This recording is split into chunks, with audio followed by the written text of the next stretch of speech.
এই ফ্ৰেণ্ডছ আজি বহুত দিনৰ পিছত এটা ব্লগ লৈ আহিছোঁ। আবেলি সময়ত এনেকৈ চাদৰ ওপৰত মই খোজকাঢ়ি থাকোঁতে ভাবিলোঁ ব্লগ এটাকে আজি আৰম্ভ কৰোঁ। তাৰপিছতে আবেলি খোজকাঢ়ি আহি গা চা ধুই চাকি দিলোঁ। তাৰপিছত ভাবিলোঁ আজি গোলাপ জামুন বনাওঁ, তাকে আপোনালোকক ৰেচিপিটো শ্বেয়াৰ কৰোঁ। এইটো পেকেট আনিছোঁ মই।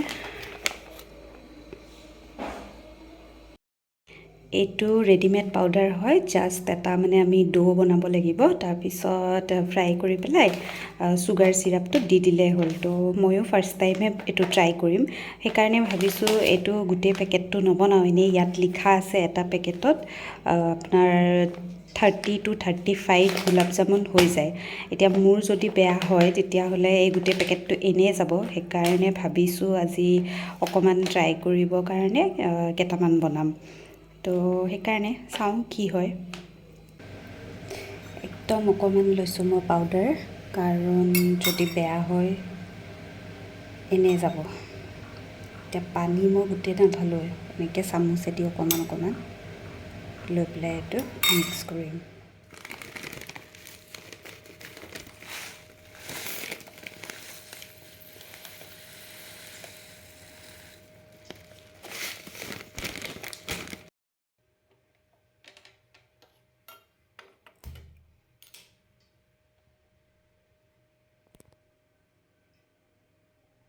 এই চুগাৰ চিৰাপটো বনাবৰ কাৰণে মই যিটো বাতিৰে 1 বাতি চেনি লৈছোঁ আৰু সেই বাতিটোৰে এবাতি মই সমান পৰিমাণতে পানীও মিক্স কৰি দিছোঁ। তাৰপিছত ল' টু হাই ফ্লেমত গেছটো ৰাখি পেলাই আমি চুগাৰ চিৰাপটো বনাব লাগিব। এটা ইলাচি গুড়ি কৰি পেলাই দিছোঁ, তাত অকণমান নেমু ৰসো দিব পাৰে আপোনালোকে।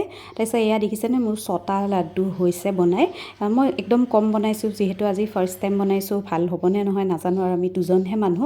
মই লোহা কেৰাহীটোত লৈছোঁ, ইয়াতে মানে কি হয় সৰু কেৰাহীত, গতিকে ফ্ৰাই কৰিবলৈ ভাল হয়। তাৰপিছত এতিয়া ৰংটোতো ভালেই দেখিছোঁ। অলপ ফ্ৰাই হোৱাৰ পিছত মই এতিয়া এয়া 6টাই হৈছিলে, এইখিনি মই এতিয়া চুগাৰ চিৰাপখিনিত মিক্স কৰি দিলোঁ। তাৰপিছত এটা বেলেগ মই গ্লাছৰ বাউলত এইখিনি এতিয়া মই 2-3 ঘণ্টাৰ কাৰণে কভাৰ কৰি পেলাই থৈ দিম। আৰু এইফালে গোলাপ জামুন বনাই মোৰ অৱস্থা দেখিছেনে, ঘামি গোটেই মই তিতি গৈছোঁ। তাৰপিছত এয়া 2 ঘণ্টাৰ পিছত মোৰ গোলাপ জামুন চাইছোঁ, খুব ধুনীয়া হৈছে দেখিবলৈ, একদম ছফ্ট লাগিছে। এতিয়া হাজবেণ্ডো আহি পালে অফিচৰ পৰা, মই তেওঁক দিম, তেওঁ কি কয় চাওঁ। এই কি বনাইছোঁ খাই চোৱা, খাই চোৱা।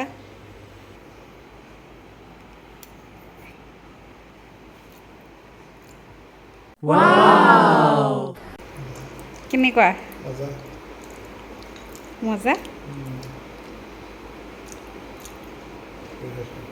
দোকানৰ নিচিনা হৈছে নাই? একদম দিয়া, তে পাছ হৈ গ'লোঁ। আৰু আজি মই এটা কেক বনাবৰ কাৰণেও বেটাৰ এয়া ৰেডি কৰি লৈছোঁ। এইটো হৈছে আটা বানানা ৱালনাট কেক, খুব হেল্ডি হয়। মই বেলেগ এদিন এই কেকটোৰ ৰেচিপি আপোনালোকৰ লগত শ্বেয়াৰ কৰিম। আজি যিহেতু মানে সময় নাছিলে ইমান ৰেকৰ্ডিং কৰি থকা, গতিকে মই কৰা নহ'লে আৰু কেৰাহীতে বনাম। আপোনালোকে মোৰ ব্লগত এনেকুৱা ধৰণৰ ৰেচিপিবোৰ, চিম্পল ৰেচিপি দেখা পাই থাকিব, আৰু তাৰ কাৰণে মোৰ চেনেলটো ছাবস্ক্ৰাইব কৰি ল'ব। আজিলৈ আহিলোঁ, বাই।